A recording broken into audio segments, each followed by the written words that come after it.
Marvel Zombies, Protagonist becomes world's strongest hero. Episode 141. A series of possible troubles for mutants in the future were directly killed by Yibai's operation. Emma fulfilled that desire to do something for the mutants, stayed for a few more days, and left. Caitlin DC was also busy with things and also took her leave. Now in this world, Yibai has not left. He found Raven and said, "I'm leaving, will you come back?" Knowing that Yi was leaving, Ruiwen was reluctant. "If you miss me, this ring can bring you to me." Yibai first registered Ruiwen as a VIP resident of the Pocket Castle, and then gave her a privilege ring. She took the ring and said speechlessly, "Do you often give people rings?" "Hee, they all said that this is the ring that guides you to find me, so you can study the usage yourself." Yibai smiled, and while she didn't pay attention to kissing her on the lips, her figure became lighter and slowly disappeared. Ruiwen was stunned for a long time before gradually coming back to her senses. "Shameless guy." She cursed, and then looked down at the ring carefully. She put it on her finger, and she felt as if she had several new abilities, and felt a space that could be teleported over at any time. Out of curiosity, she used her ring ability to teleport to the living room of the Pocket Castle. At this time, in the living room, Jessica and Urisa, two green light girls, were chatting here. Seeing them, Ruiwen asked, "What is this place?" In the movie universe, Tony Stark has been missing for more than 2 months, and just when everyone thought he was dead, Colonel Rhodes finally found him in a desert in the Afghan region. That's right, Stark wore Iron Can armor and came out of the Ten Rings gang. On the day Tony returned, he opened a press conference announcing the closure of Stark's Weapons Research and Development Department. Yibai, who returned to the Long Island villa here, saw this news on TV and knew that after waiting for so many years, the curtain of the movie universe was finally about to open. Wanda sat next to her, also watching the news, and said, "Emma said to me some time ago that he was going to take advantage of the birth of Iron Man to short Stark Industries stock. Did she really do it?" Yibai was surprised.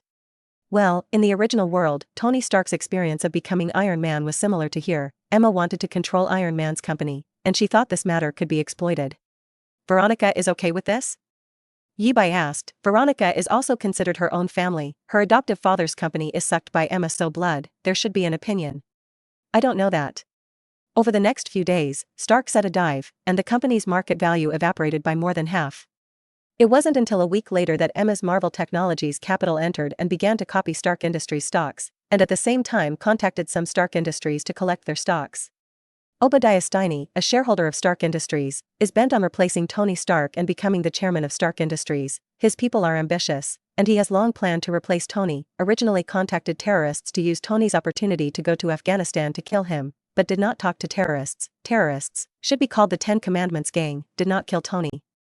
Now, together with the rest of the board, he kicked Tony Stark, the guy who made big news as soon as he returned, out of the board, and worked hard to do public relations work to try to save the company's reputation.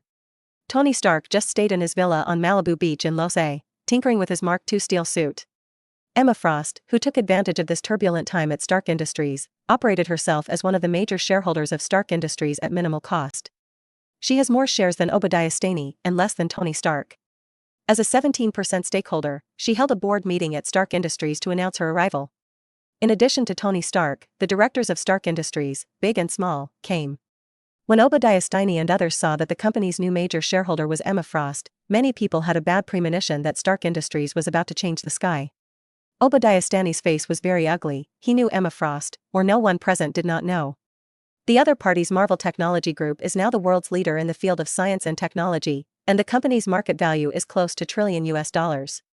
Before the big plunge in Stark Industries stocks, no one was well capitalized, and now the other party has become the largest shareholder on Stark Industries' side except Tony, and it is so menacing that it obviously wants to interfere in the board of directors. Yes, Emma did intervene. She came up with many corporate reform proposals, and secretly used her ability to control some shareholders without a trace, which was supported by the majority of the people, kicking Obadiah Steiney from the chairmanship and replacing him. Obadiah that resentment, he finally threw Tony out of the board, and now there is actually a stronger lord. He wants to come out difficult. Perhaps, you can contact the Ten Commandments gang again? In the board, Emma glanced at Obadiah Steiney with deep meaning. She didn't move Obadiah's idea. This hangman is still left to the soon-to-be-born Iron Man to solve. Emma is not a superhero. She did not let her shares exceed Tony Stark. She knew that Stark Industries with Tony was the most valuable company. Without Tony, this company would be worthless. Emma would not use her own technology to help Stark Industries develop. LA, Malibu Beach, Stark's villa. Pepper jumped to Emma's Marvel Technologies 10 years ago, and now Stark's assistant is naturally not Pepper, but a tall woman named Barbara Morse.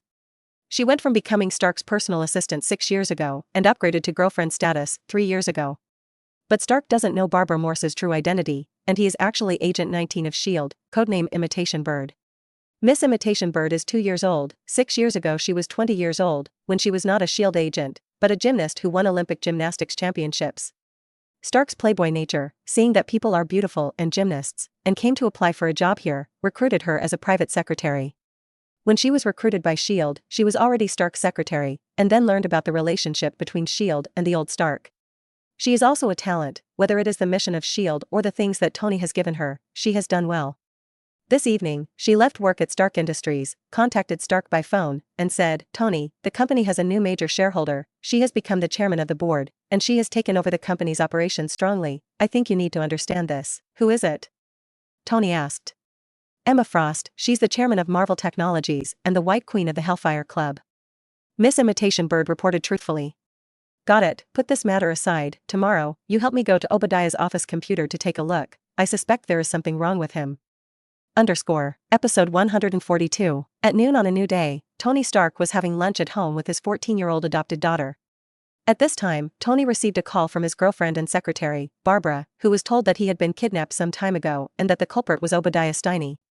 Barbara also told him that the other party had paid for Tony's generation of Mark left in the Afghan desert from the Ten Rings gang, and was using the company's resources to create a steel armor called Iron Overlord. Finally, Barbara sent the other party's evidence of the crime by email. Barbara is different from Pepper, she is Agent 19 of S.H.I.E.L.D., and intelligence gathering is her area of expertise, and she has not been discovered by Obadiah. After getting this news, Tony's face was gloomy. Obadiah Stein, he was one of the elders of Stark Industries, he had always respected him, called him uncle, but he didn't expect that he would actually attack him. Hanging up the phone, Tony couldn't even eat, and asked Jarvis to call up Barbara's email, from which he saw a video of Obadiah's deal with the 10 Commandments. Veronica, who had been by his side, also saw the video, and she asked, "Father, do you want to sue him?" Tony said to his AI butler with a calm face, "Jarvis, charge Obadiah Steiny on suspicion of murder. Notify the NYPD by the way, and arrest him." On the New York side, the police chief George Stacy received a report because it involved the Stark Industries executive, and he personally led the team to arrest people. In the Stark Group headquarters building, Obadiah did not know that his criminal evidence was in possession, and he was still urging the experts of the weapons department to complete the last few manufacturing processes of the Iron Overlord. "This thing is very large, weighing more than a dozen tons, and the general energy cannot be brought at all, and the scientists of the Stark Weapons Department cannot solve this problem," and Obadiah scolds them for waste, but this does not help. To be able to power this thing, he needed Tony's small reactor technology. However, as soon as he had this idea, he was approached by the police led by George Stacy and arrested him on suspicion of kidnapping and murder. The incident of Iron Man vs. Iron Overlord was thus fanned by someone's butterfly wings. Obadiah's sentence began the next day and ended the next day. Under the operation of well-intentioned persons, the sentence was very severe, with a fixed term imprisonment of 60 years without parole. In order to return to the company's board of directors, Tony decided to talk to the majority shareholder Emma Frost. Given that Emma is the White Queen of the Hellfire Club, and her adopted daughter is the White Bishop of the Hellfire Club, when Tony Stark went to see Emma, he also brought Veronica, the adopted daughter of 14, with him. Time, 8 o'clock in the evening. Location, Westwood Mall 2nd floor dining area. Tony took Veronica and met Emma in a private room in the dining area, surrounded by a strange man he didn't know. As soon as she entered the door, Veronica ran between Emma and the man. "Ye, Emma, long time no see." Stark raised his eyebrows. "Miss Frost, who is this next to you?" "I am Yi, the majority shareholder of Marvel Technologies Group and the White King of the Hellfire Club." Yi-Bai introduced himself, and then extended his hand to Tony Stark, long admired daimyo, Genius Stark. Tony shook hands with Yi-Bai and sat down opposite the table. He saw Yi-Bai's gaze was very bad, because his adopted daughter was too close to each other. "Veronica, do you know Mr. Yi?" Veronica said cutely, "Brother Yi is a genius, he has many wonderful ideas. Do you remember the quality projector I made when I was 11 years old? That was the inspiration that Brother Yi gave me." Quality projector, can project quality hard light, can be seen as a low-end version of the lamp ring. However, it can only project hard light, but cannot turn energy into matter.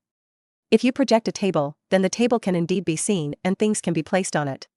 It's just that the device is a bit big, about the same as a refrigerator, and the thief spends electricity. Take the table compared to before, if you continue to project it for an hour, the electricity bill will cost tens of thousands of dollars. Tony Stark has been so enthusiastic about energy technology in the past 2 years in order to better drive the device developed by his girlfriend and make it more practical. At the same time, Tony is also trying to optimize the quality projection equipment to make it portable, but he has no clue. In his opinion, this thing made by his adopted daughter is simply black technology to the extreme, and it is not at all like what science can be born in science on the Earth at this stage. Yibai smiled and said, Stasheng, I think we can cooperate in some fields. I heard Emma talk about Obadiah Stein, modeled after something you left behind, and made an iron overlord in the company. I think you've revolutionized this technology there. I have some new materials here, I think you want it, I will name it Amazon metal. Its melting point is 300,000 degrees hot, even if it is only a thin layer, it is far tougher than the thick gold titanium alloy. Tony raised an eyebrow, you want it? Yibai gestured to Emma next to her, it's time for her to get on. Emma took a hexagonal 3mm thick metal tray from her bag, placed it on the table, and pressed a button on it. I saw a holographic projection projected from the metal disc, projecting a picture in the middle of everyone. The picture is abridged, and it can be seen that this is a model of the New York City area. However, there is a wormhole above the model, through which dense aliens drill out. Tony was surprised by the high end of this thing when he saw such an advanced, small and portable holographic device, and such technology was absolutely epic-making. But soon, he was attracted to a scene in the projected picture. Which unreleased movie? Good special effects. No, this will happen in the future. We have a talent on our side, codenamed Prophet. Through quantum resonance, he can occasionally see pictures of the future, some of which have happened, some of which have not happened, or have not yet happened. The fragments you are seeing now are one of the images foreseen by the Prophet, and this has not yet happened and could happen. Tony, we humans are not alone in the universe. Yibai flickered here, paused, let Tony Stark digest some information, and then flickered. Where you don't know, we've been secretly protecting the planet and looking for like-minded and capable partners everywhere. Look, there's your future in the picture. In the picture, a golden red Iron Man appears, who is not Iron Man. He fights the constant stream of aliens in the sky, but he is the only one who seems to be alone. Because the other Avengers are still on their way and are not shown in the picture. The picture came to an abrupt end. No, I don't believe it, unless you have more tangible evidence. Tony said he didn't believe it, and it seemed to him that the other party was joking with him. Aliens, although this thing did not exceed his imagination, but it was also the most unlikely thing to happen in his imagination. Yibai stretched out his hand and operated a few times on the holographic projection, and a new image was released. What is shown in the picture is what happened in the past, but few people know. The first picture is Hydra Daniel Whitehall's experiment on the alien Jiaying. In the experiment, no matter how wounded Jiaying suffers, as long as he absorbs some animal life force, the injury can be completely recovered. The man is Daniel Whitehall, a Hydra high-ranking official who followed the Red Skull and was captured by Ms. Peggy Carter not long after World War II. The woman who was experimented on is called Jiaying, with the superpower to absorb the life force of others. She has lived for a long time with this ability, and the adopted daughter of the current S.H.I.E.L.D. director Nick Fury is Jiaying's daughter and has the ability to shock waves. The second picture is the story of Carol Danvers falling from the sky in 9 years. The person who descended from the sky was Carol Danvers, and she called herself a member of the Kree starship. The person next to her is called Z, and it is our person. Those green-skinned are Skirus, the black is the younger version of S.H.I.E.L.D. director Nick Fury, and the white man is Phil Coulson. I'm sure you've already met Coulson. Then comes the third picture, this time the story of the Red Skull and the American team during World War II. The blue glowing cube in the hands of the Red Skull Schmidt was found by the Red Skull in a ruins in Norway, one of the 5 Nordic countries, according to Norse mythology, and is said to be Odin's secret treasure, which contains endless energy. The first prototype of the reactor technology on your chest was some data that your father transcribed from the readings of the cosmic Rubik's Cube. Then there is the fourth picture. Somewhere in Colorado, a woman named Meredith Quill is in love with a guy who claims to be an alien. One picture after another was displayed, and finally Yibai made a concluding speech. These things are well documented, I believe you have a way to confirm it. Looking at this scene, Tony Stark's expression gradually became solemn. Now he believed what Yibai and Emma had shown him. Tony is very receptive to anything new. He doesn't think it's impossible to see something beyond his worldview like ordinary people. He has his own ideas and his own analysis. Tell me about your organization. When did you set your sights on me and Veronica? Stark gets straight to the point. Yibai continued to fool him. Our organization is called the Holy Shield Brotherhood, which was founded in 2620 BC. When the alien creature Bruder invaded the Earth, the location was Egypt. In the face of danger, the designer of the pyramid, Imhotep, stepped forward and led the army to eliminate the alien creatures, known as the first person of the Holy Shield and our founder. Since then, the Holy Shield Brotherhood has always existed, with the idea that our world should not end like this. Based on this concept, we have passed on from generation to generation, secretly guiding and protecting human civilization. Zhang, Tesla, Newton, Leonardo da Vinci, Galileo, are all generations of leaders of the Holy Shield Brotherhood. Today, the Brotherhood has been passed down to our generation, but due to a civil war in 1953, the organization declined, and today there are only a few members. The Holy Shield Brotherhood needs fresh blood, so we've been watching some people like you, Tony Stark, like your adopted daughter Veronica, like Hank Pym of the Pym Group, and even your father was on the watch list during his lifetime. Emma and Veronica knew that Yi-Bai was fooling people, but no one exposed him. Even if Veronica was Tony's adopted daughter, she did not mean to expose Yi-Bai like her adoptive father. Because she knew that Yi had no malice towards Tony, she was simply spoofing. Tony frowned and asked, "Those people are all from the Brotherhood of the Holy Shield? Or are you only looking for me?" Yi-Bai did not answer him positively, but continued to flicker. "I have developed an emotional device that can interfere with the emotions of the people around me. Anger, fear, greed, courage, hope, pity, love, these can be amplified or smoothed. Emma has developed a psychic device that connects people to their hearts to form a network of minds.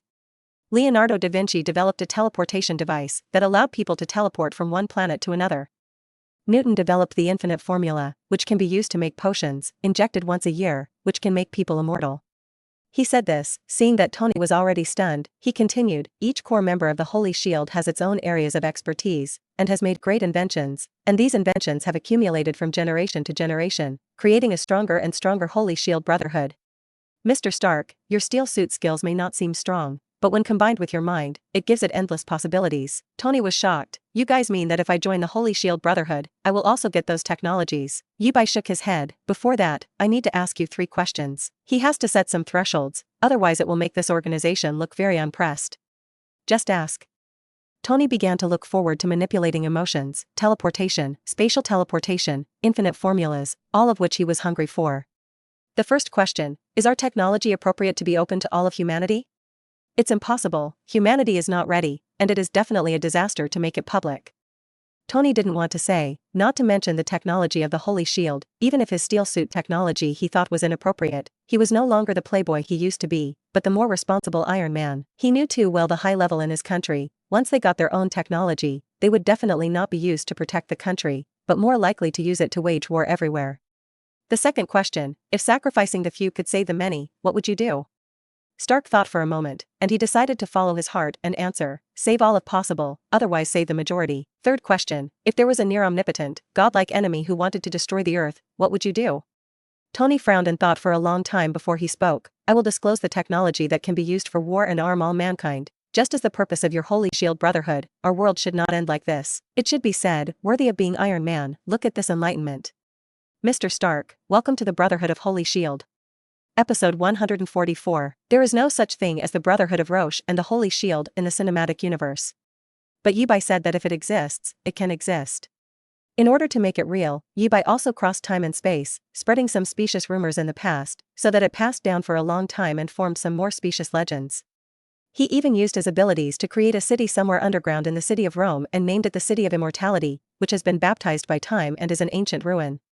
Yi-Bai and Emma, taking Tony and Veronica, opened the wormhole through space technology and came to the Immortal City, the headquarters of the Holy Shield Brotherhood in Rome. This underground city, about 1/10 of the area of New York City, because of the precipitation of time, the city looks very old. This is the Immortal City built 3,000 meters underground in Rome, and it is also the base camp of the Brotherhood of the Holy Shield. Yi-Bai introduced Tony Stark. "I know that the city of Rome was built on the site of the ancient Roman city, and there is an even older Roman site under it, but there is such a big city 3 kilometers underground, it's incredible." Tony was amazed, and at the same time rejoiced in his heart that joining the Holy Shield Brotherhood was indeed the right choice, otherwise how could he see such a grand underground city? In fact, he is still thinking about what technology was used to do the space wormhole that was opened by Yi-Bai before, and what is the principle? Not visible at all. Yi-Bai smiled and said, "Science, magic, what else can you explain besides these? This is the hidden history, and there is a library here that records a lot of unknown history and knowledge. I'm more curious about the magic in your mouth now. If I say it's not scientific, will you think I'm poor at receptivity?" Stark cared more about magic, listening to the other party's tone as if it really existed. What is magic? What is science? You wear a suit to walk around the ancient world, you can also claim to be a god, and you can be worshipped by the ancients. Sometimes science and the occult are unbounded, and the reason why they feel magical about each other is just that the fields involved are different. In fact, if you think carefully about why people are born of consciousness and self, you will find that material miracles can create spiritual miracles, and this is magic in popular understanding. Yi-Bai's explanation of magic is simple and easy to understand. Stark said that he no longer feels that magic is mysterious, and he has treated it as a science with a different direction. At this time, Veronica asked Yi a question. Brother Yi, material miracles can create spiritual miracles, then spiritual miracles must also create material miracles. Can you give an example? Yi touched her head, but her heart was speechless. This lowly is intentional, you know the answer yourself, do you need to ask again? She probably wanted to open Tony Stark's eyes, to ask such a question. Tony looked at Yi, obviously curious about this. Yi thought for a while and made a hypothesis. Compare this universe to a program running in a supercomputer, and we humans are individual programs that are set to the same kind of magnitude. Random means likelihood, and anything that can happen will happen. Among them, some will be born beyond human Xingxi and can be regarded as sources of information interference. The source of interference can interfere with the world program. In the eyes of normal people, that is an incredible living individual. During the exchange, several people came to the library of the Holy Shield Brotherhood. The real history of the past is recorded here, and there is a door inside that separates another room. That room is blessed with space technology, there is a higher dimension, and the technology of the core of the organization is stored inside, and only special methods can enter. Hearing this, Tony asked for the method of entering the door from Yi, and couldn't wait to run to the room to see all kinds of technical information. Veronica looked at Yi resentfully. Yi, what do you want to do if you fool him like this? Yi smiled and said, anyway, he will become an Iron Man who protects the Earth in the future, so it's nothing to create an organization with a strong sense of honor for him to join. Moreover, he also obtained a lost technique from us, and he earned it. But I don't see any good for you. Veronica continued with a resentful expression. Who said no? At present, our family lives here, this planet will have many disasters in the future, in order to better protect here, isn't it normal to cultivate more superheroes? Yi used a far-fetched reason to explain.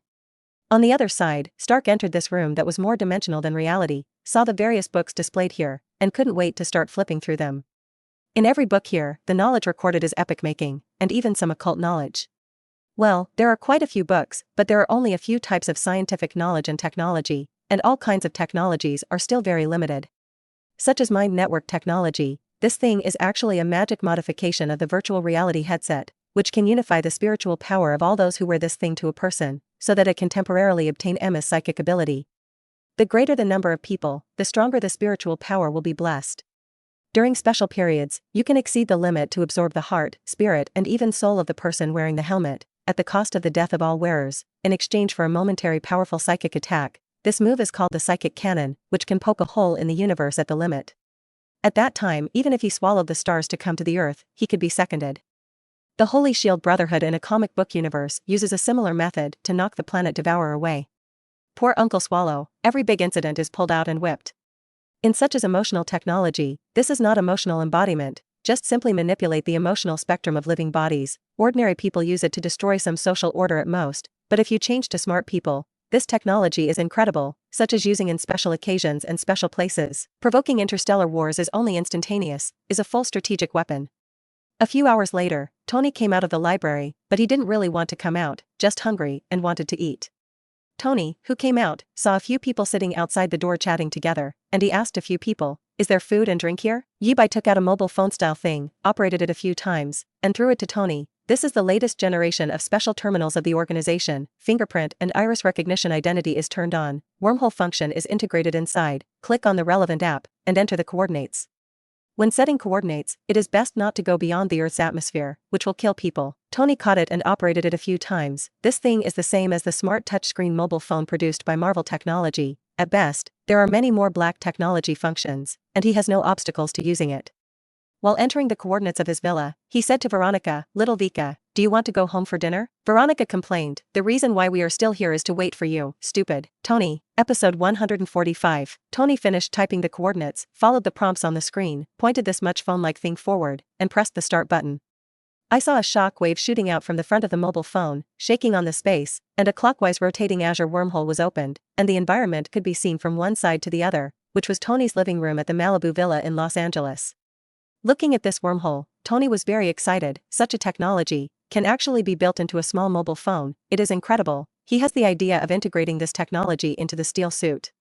This technology is actually not Yubi's technology, but the technology developed by Cisco Ramon of the Interstellar Laboratory in the DC world next door based on his own oscillation ability, which can not only open wormholes, but also connect parallel worlds. However, this given to Tony Stark by Yi does not have the function of connecting parallel worlds. otherwise with this Iron Man's ability to make trouble, he may be able to do something. For the sake of technical security here, you'd better not take knowledge out. Regarding the coordinates of the Immortal City, I have entered it into the terminal that sent you, and you can come here to study by yourself in the future. After Yi Bai finished explaining, he said goodbye to Emma and left Stark's father and daughter. Stark already had the idea of moving his private lab here, which was secluded enough and safe enough. As for moving the laboratory here, will he leak his steel suit technology to Yi and Emma? Tony Stark is not worried about this problem. The Brotherhood of the Holy Shield itself has far more technology than him, including better small energy technology than the thing on his chest. He believed that if they wanted to, even without his skills, they would definitely be able to imitate a steel armor that was no worse than him. For Tony, there is no more perfect secret base on Earth than the Immortal City. Tony and Veronica had just returned home, and Jarvis, the artificial intelligence butler at home, reported to Tony, "Sir, Ms. Barbara just called. Let me tell you that the company's board of directors has a new decision. They invite you to return to the company's chairmanship, and the group CEO position has been vacant since Obadiah Stanley was imprisoned, and this issue needs you to go back and be the master. Big night, they're fast." Stark complained. After dinner, Tony teleported to the Immortal City through that mobile phone to learn new knowledge. It wasn't until the next day that he went home to change into new clothes, went to Stark Industries, officially returned to the board as chairman, and appointed his girlfriend Barbara Morse as the group's CEO. This imitation bird lady was stunned to go through the life trajectory of the original Time and Space Little Pepper. This new appointment surprised Miss Imitation Bird, which is the rhythm of reaching the peak of life. I hope that one day in the future, after she is known by Tony of her other identity, she will not fire her. Let's not talk about Tony's side. Long Island, Yi Bai's house. Today's Yi Bai, staying at home all day and not going anywhere, is playing with Agnes. Now Agnes is 17 years old and has grown into a big girl. This girl is extraordinary, and the amount of knowledge in her head is more than everyone in her own family combined. Also because this girl's genius is too much, she has never gone to any school for a few days. Yi Bai and Wang Da let her try to go to school. Learning knowledge is secondary, and it is always good to meet more friends. As a result, she went to school for a day, but when she came home, she said to the two, "I think those classmates in school, including teachers, are the same as mentally retarded. Can I not go to school?" She hasn't been to school since. At 3 o'clock in the afternoon, Diana and Cersei were idle and bored and came to the house as guests. Cersei, a beautiful girl with black hair and a green dress, is a member of the Eternals. Yi Bai and she are not acquainted, but she and Diana are very familiar, and the two have been together for some time recently. When everyone sat together and chatted, I don't know if Agnes wanted to play a prank. She actually asked Yi Bai such a question in front of several people. "Dad, what is a scumbag?" Yi Bai thought for a while, and answered her like this, "You remember these words, if someone tells you, then he must be a scumbag. Don't make trouble, it's really not, it's a day of meetings today. We're more, go to bed early, that girl is my sister. This thing is a bit expensive and I'm tired after a day of work. Drink too much, talk nonsense, we are really good friends." Agnes tilted her head and said darkly, "Dad, you seem to have said something similar." Yi Bai. Poof, several ladies present laughed when they saw Yi Bai being pranked by the girl. Yi Bai looked melancholy. In order to divert this bad topic, he decisively pulled back. "In this life, there are 4 major tragedies, so poor that I can't do bad things, I can't be a couple, I'm so hungry I don't know what to eat, and I can't sleep when I'm sleepy." Xiao Ai, do you know what kind of men are the most attractive? Agnes tilted her head and thought about it, and said seriously, knowledgeable, addicted to reading, drinking a lot, joking moderately, not being afraid of something, not causing trouble if you have nothing, standing up to the world externally, and having no temper internally. Little girl, is this your criteria for choosing a mate? Cersei asked Agnes in amazement. She was meeting Agnes for the first time today, and she thought this little girl was interesting. "No, I don't know." Agnes put her finger on her chin and maliciously sold cute. I don't know if it was provoked by Agnes to be interested in a similar topic, and Wanda also began to ask Yi Bai strange questions at this time. "Do you know what is the most difficult question in the world to answer? Philosophy triple?" Yi Bai said tentatively. "No, assuming that Agnes and I can't swim and fall into the water at the same time, who do you save first?" Wanda asked. The corner of Yi Bai's mouth twitched.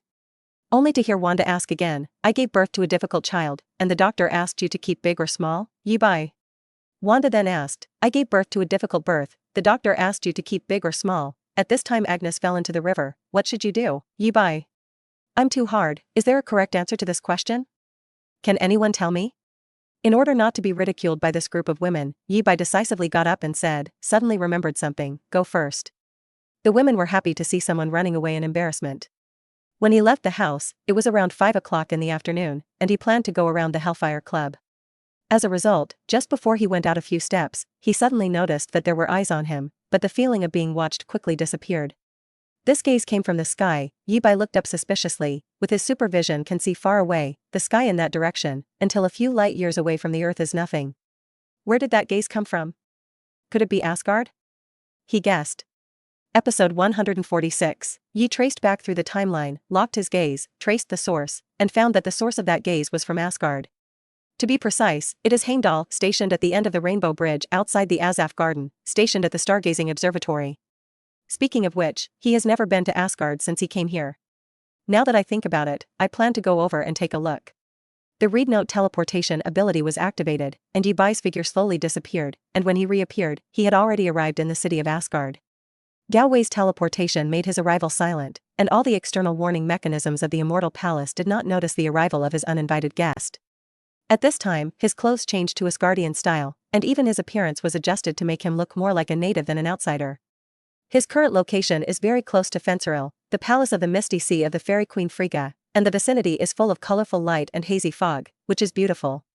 He observed the surroundings as he walked, and at this moment, a gentle female voice like a gentle wind and rain sounded not far behind him. Don't go any further, the front is where the Immortal Queen Palace is located, and it is a forbidden area for civilians. Yi Bai turned around with the voice and saw an 85-point beauty. She had blonde hair, a long blue dress, and a flower basket in her hand, quite a dreamy style.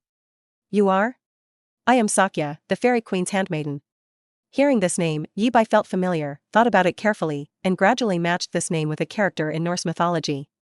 He had seen in detail the various versions of Norse mythology, in which Sakya was a named goddess. She is a historical goddess in Norse mythology, and some say her name means witch or him, while others say see or speak. She is a high-ranking goddess, but there are very few myths mentioned, and it is generally said that she is a character personification of the fairy queen Frigga. Well, that legend can't be true, right? If so, then in a sense, he just came to Asgard, and he met the big man of the Immortal Palace? I'm Yi, a wizard. I heard that the goddess Sakya of the Immortal Palace is a very powerful witch. I wonder if I have the honor to share with you what you have learned. Yi Bai asked her. Sakya kept his smile light, his temperament was elegant, and he nodded and said, yes. So, the two exchanged their magical knowledge in the land of clouds and mist, not far from the Fenceril Palace. Through communication, let Yi Bai know that Sakya has a very good attainment in magic. Perhaps she is far from being as good as Gui, but she also has her own style.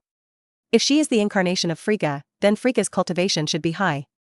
In the movie, it is not shown that Frigga has magical abilities, but she is very capable, and she can also put the dagger on the neck 3 or 2 times in the face of the Lord of the Dark Elves, Malekith. Perhaps, it's just that Frigga simply doesn't use magic, not that she can't use it, and much of Loki's magic seems to have been learned from Frigga. During the learning process, Yi Bai teased this sister paper from time to time, and Sakya did not care much about it. She was even more amazed at Yi's attainment in magic, which was far more than her own. During the exchange of magic, Sakya was also thinking about a question: how could such a knowledgeable magician not have heard of it before? Is he an outsider? The magic exchanged for 2 hours, until it was dark, and Yi Bai took his leave.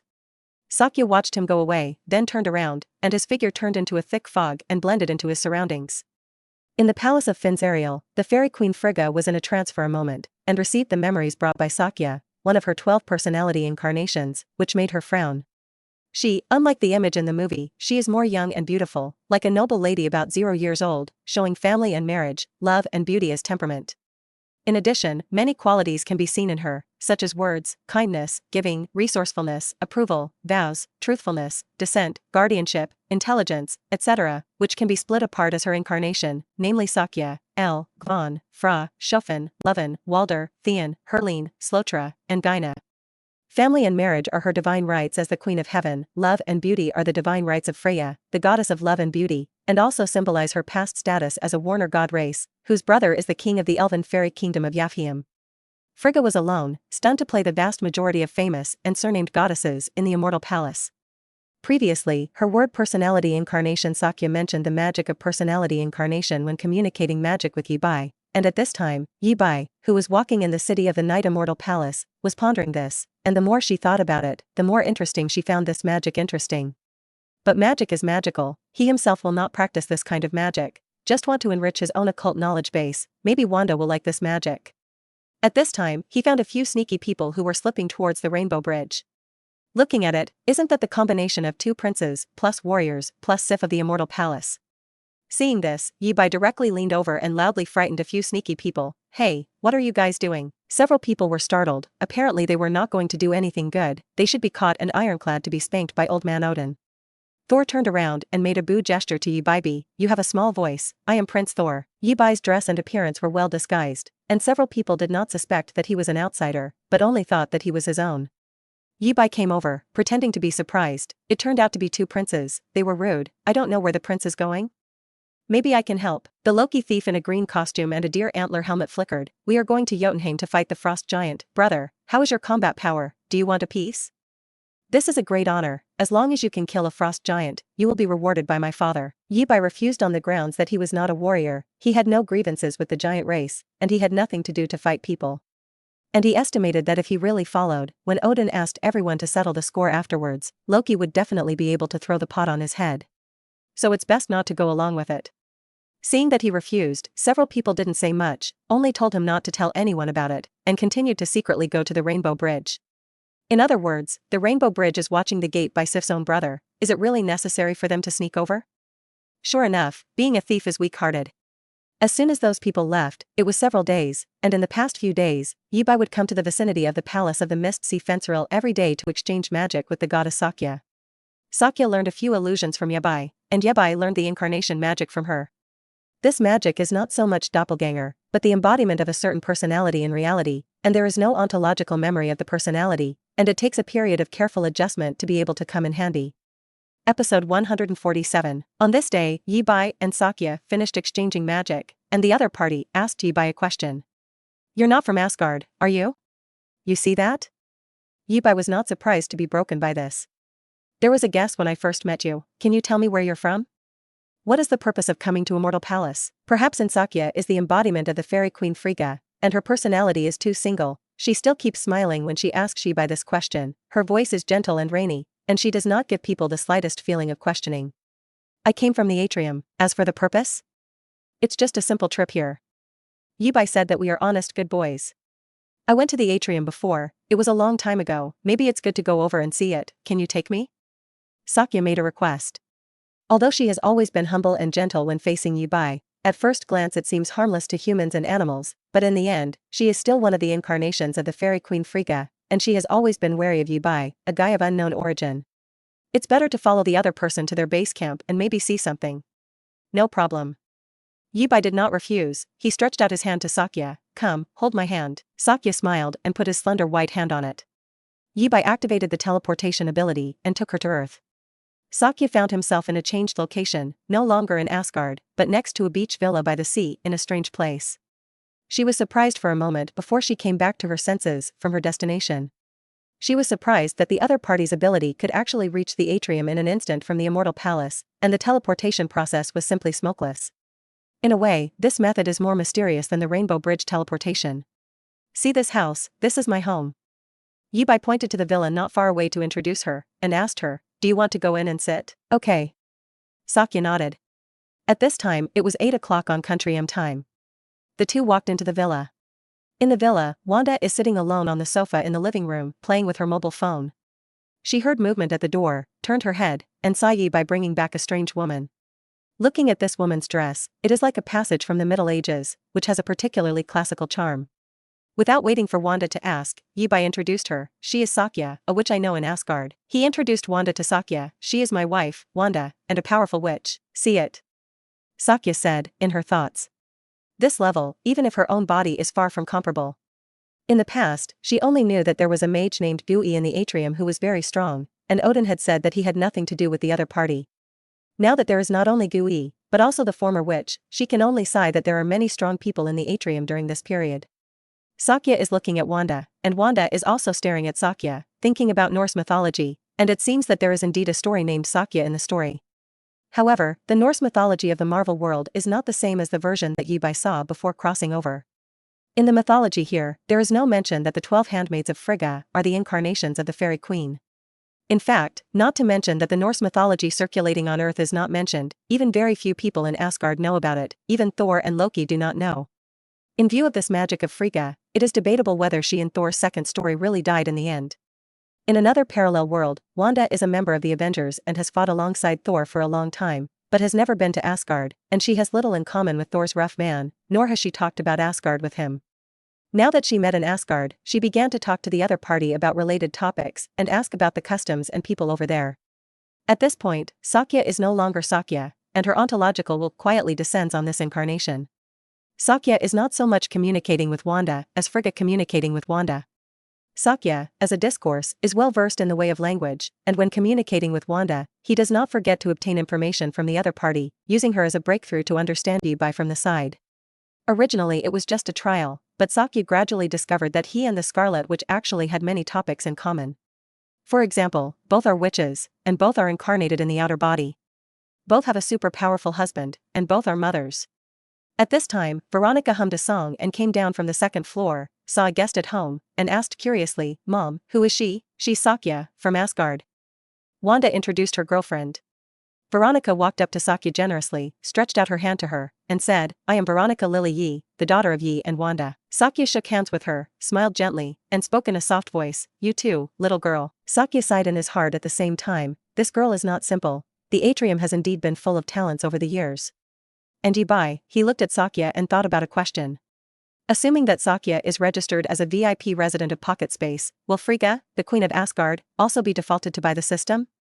Enigma, owned grass grows on Odin's head. In order to get this answer, Yubai asked the system doubts in his heart. System answer, Sakya and Friggaben are one, and registering any one person is equivalent to registering all at the same time. Sure enough, the system is as powerful as ever. Sakya stayed at Yubai's house for a night until the next day after breakfast, when he was leaving. She had determined that Yi had no ill will towards Asgard. Now that this has been established, there is no need to continue to stay here. Yubai personally sent her back to Asgard. At this time, Yubai pretended to think of something and spoke, "I know an interesting place. Do you want to go over and take a look? I still have things to do, not free during the day." "Let's go on the night," Sakya said. "Okay, see you in the evening." Yubai smiled slightly, his figure slowly disappeared, and he left Asgard. He went to Jotunheim to see what happened to Thor and Loki over there, and by the way, to see if there was any benefit to be made. Shortly after he left, Sakya's figure also disappeared in place, transmitting the memories of the whole day to the body. Episode 148, Jotunheim, the land of giants, is home to not only frost giants, but also some other types of giants. Thor and the others had been here for many days, and they were riding a small wooden boat towards the palace of the frost giant. Remember what we said? Thor, either you come back with weapons in your hands, or let me slaughter your precious goat and eat it. Bostag, one of the three warriors, said with a smile. Apparently he hadn't been eyeing Thor's goats for a day or two. Thor's goat is also a mythical often appear, according to legend, whenever there is a thunderstorm, Thor comes out in a chariot pulled by two goats to patrol. Thunder is the result of the goat's footsteps and the blow of the hammer. The ancients will think that Thor is at war with the enemy at this time, so Th is regarded as the god of thunder. I'm sorry, Bostag, I'm afraid you came in and ate too much. I will win, it's for your good. Thor looked bold. When you lose, my brotherhood and I will thank you for helping to sweep the sheepfold for a month, so that you can restrain your appetite. That's when Loki spoke. Thor, I think we're doing something stupid. You shouldn't bet on Region Banal to break into their territory and grab their weapons, which will put us in danger. Loki, he originally just fooled Thor over to scare the frost giant, who knew that Thor, a reckless guy, actually bet with Vostag to go to the palace of the frost giant's regent Fabudi to rob something. It was simply stupid. He now only hoped that this operation would go smoothly, instead of being caught by the frost giants, and thinking with his ass, he knew that if he was caught, there would be no good fruit to eat. Loki's persuasion made Thor complain that his brother was timid, and the three warriors showed disdain, and even Sif felt that Loki was a no-seed guy. Loki covered his face. He felt that living in an Asgard full of reckless and evil women was simply a challenge to his intelligence. These guys never knew how to write the word fear. Couldn't they be a little self-aware? In this way, several people went ashore and sneaked all the way into the palace of Fabudi, the regent of the frost giant. Fabudi, he is Laufey's husband and Loki's father. P.S. Regarding the gender issue of Laufey, a secondary setting is made here, using Orthodox Norse mythology, not Marvel settings. Laufey, on the other hand, is Loki's mother, a giantess, a giant symbolizing a tree, whose name means leaf or tree, as she is described as both slender and weak. Unlike her husband Fabudi's worrisome IQ, the giantess Laufey is indeed a powerful magician and has very outstanding intelligence, although not physically strong, and is also the queen of the giants, and Loki's wisdom is obviously inherited from her. A long time ago, Fabudi, under the advice of the queen's wife Laufey, led his men to war against Asgard many times, but they were always defeated by Odin. Even hundreds of years ago, Odin captured Laufey and suppressed her in the deepest part of the immortal palace prison, threatened Fabudi with Laufey's life, and signed a peace agreement. At this time, Yibai also mixed into the regent's castle, secretly following Thor and the others, listening to the exchange of several people. Thor and his group went deep into the castle and saw two giants fighting. They were Helblindi and Beleist. They were Loki's own brothers, but Loki didn't know this, and Brindi and Beleste didn't know. They are at least 3 meters tall, with long white hair, ice blue skin, and leather armor, and they look quite handsome. The reckless Thor never steals, and after he sees the target, he ignores Loki's obstruction and walks over with the 3 warriors and Sif. The 2 ice giant princes immediately discovered these uninvited guests, and her Brindi pointed his weapon at them. Who dares to go wild in front of Prince Jodan? Thor protects himself. I am Thor, son of Odin, from Asgard. I want the sword in your hand, one is enough, and you decide for yourselves which one to give. Loki covered his face in the back again. Thor, this fool, so people give you a sword to have a ghost. Helblindi's brother Beleste was enraged, and immediately drew his sword and was about to cut them. Shameless mad too, you are looking for death. Helblindi stopped his brother, who was more rational than his brother, knowing that his mother was suppressed in Asgard, and if he rushed to start a war with Asgard, it would put his mother in danger. He stared at Thor and spoke, Son of Odin, you know the peace agreement between you and me, and you not only came, but also asked my brothers to hand over their weapons. Do you want to reignite the war between the 2 communities? How could the reckless Thor think of such a thing? He wished that a war broke out between the 2 races, only in this way could he show his bravery on the battlefield. He said unconcernedly, I made a bet with my friend. If I bring back the Godslayer Blade Region banner that Laufey left here, my compatriot Bostag will sweep the sheepfold for me for a month, just for a gamble? Helblindi was a little unbelievable. A bet equals a war, this is just. Of course, what more reason? Under the leadership of Manhunter, the battle still broke out. The Godslayer Blade Region banner has 2, although it is not as good as Mjolnir's hammer, but it is not much weaker, and it specializes in the Asa god of the immortal palace. Facing Thor, who came with the thunder, the brothers of Prince Jordan, who held Region banner, could also compete with him for a short time. The fighting here alarmed the other giants in the castle, including the regent Fabudi. Seeing more and more frost giants joining the battle, Loki shouted at Thor, Thor, you reckless fool, we should go. Go? Let's all stay.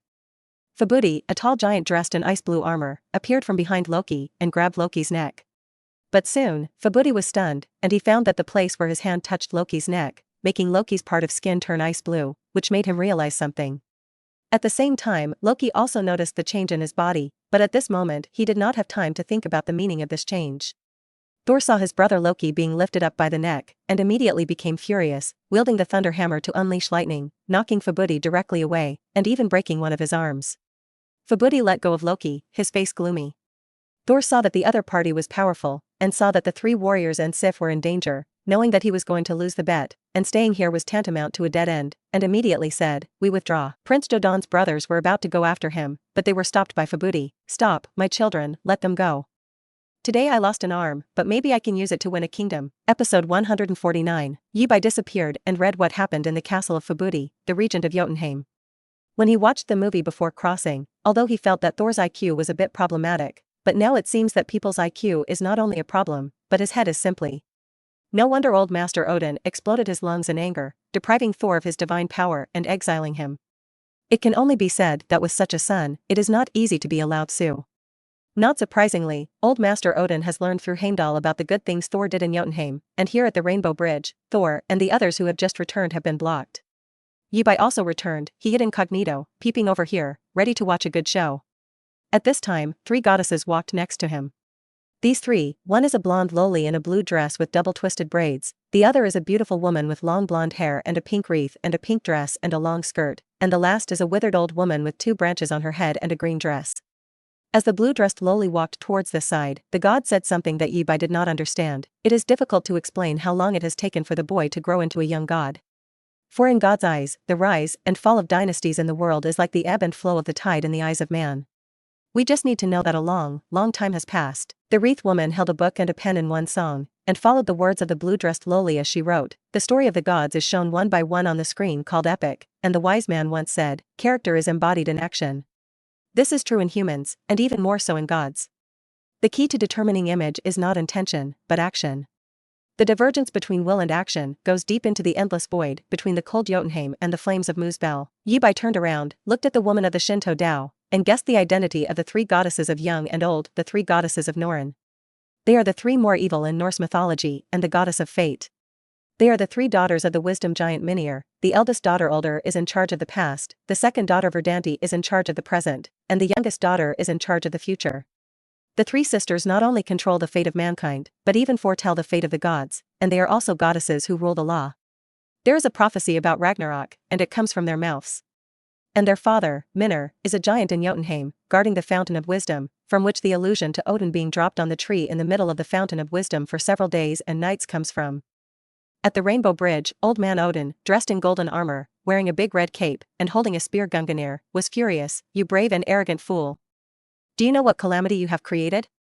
This face-to-face provocation will make the tribes of Jotunheim unite against us."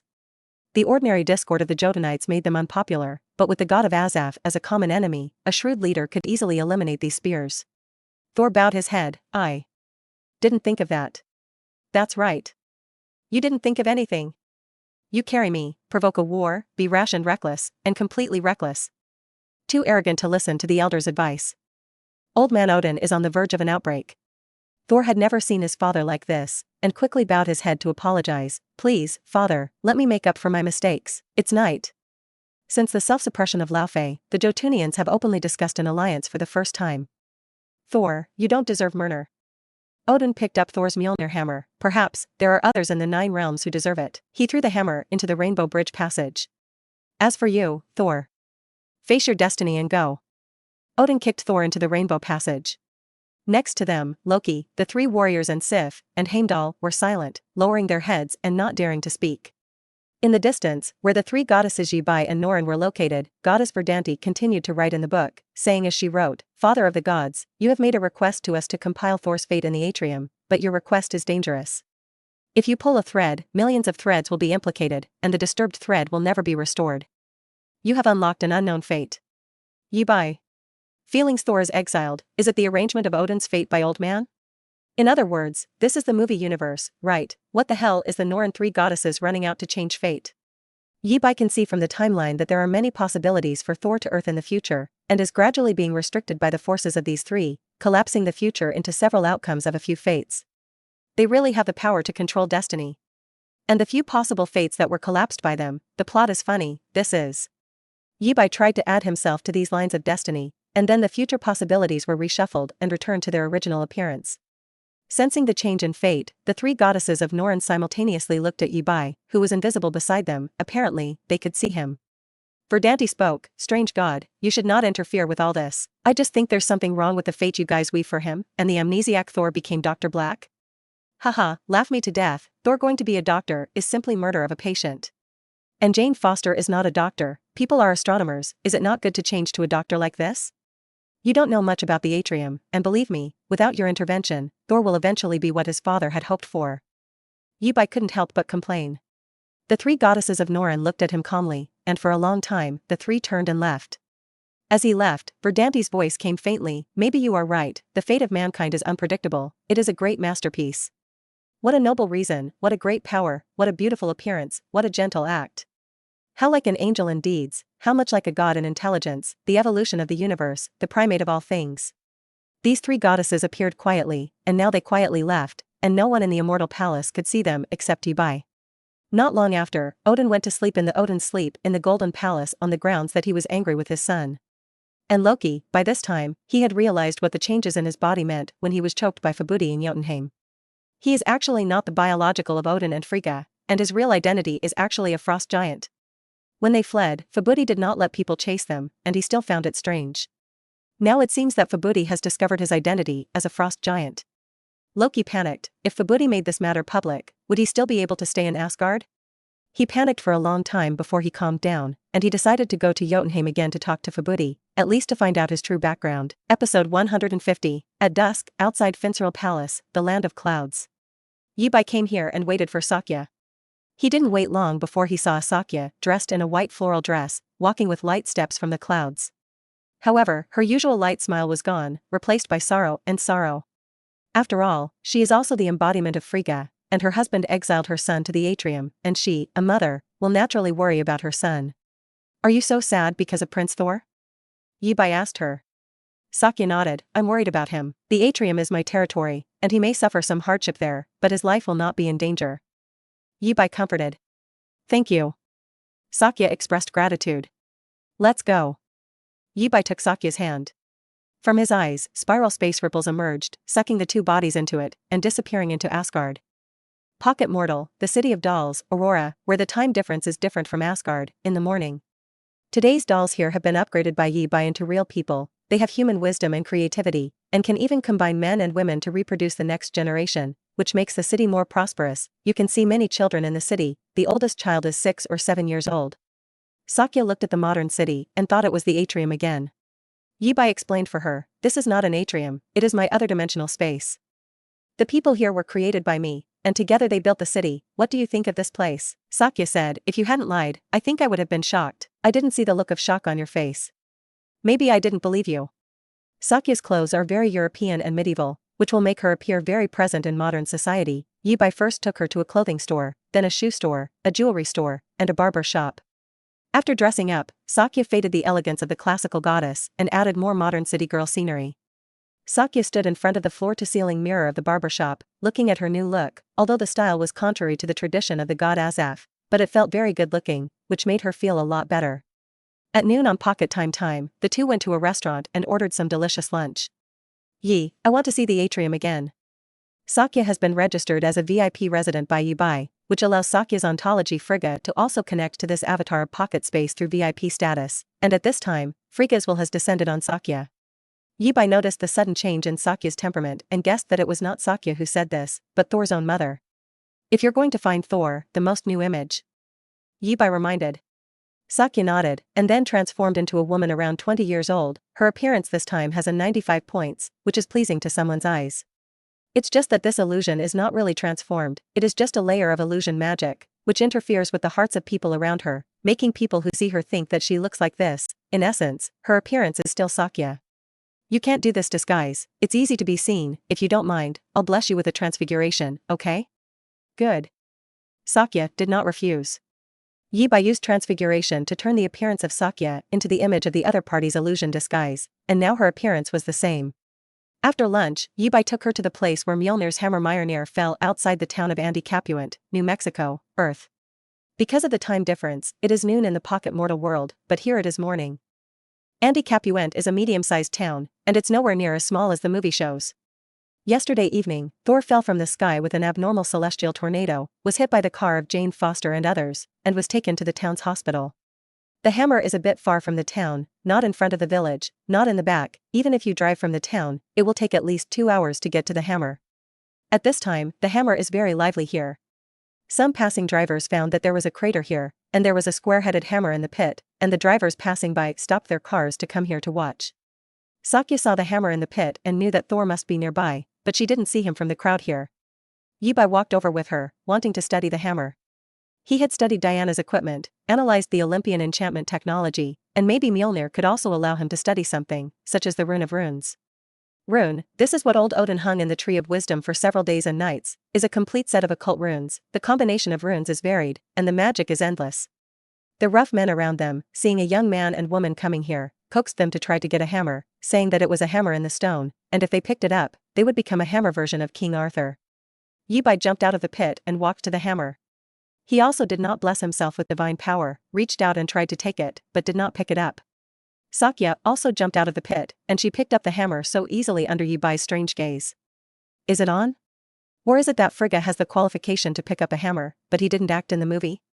No matter what expression Yibai had, anyway, the group of passers-by around were stunned by the scene of this young girl picking up the hammer. The hammer that their fat and strong old men couldn't hold was easily picked up by a slender woman with thin arms and legs, and it was simply supernatural in their eyes.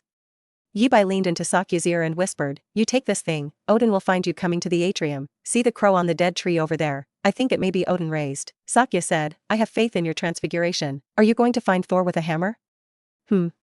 Sakya nodded and casually unleashed a spell on those around him.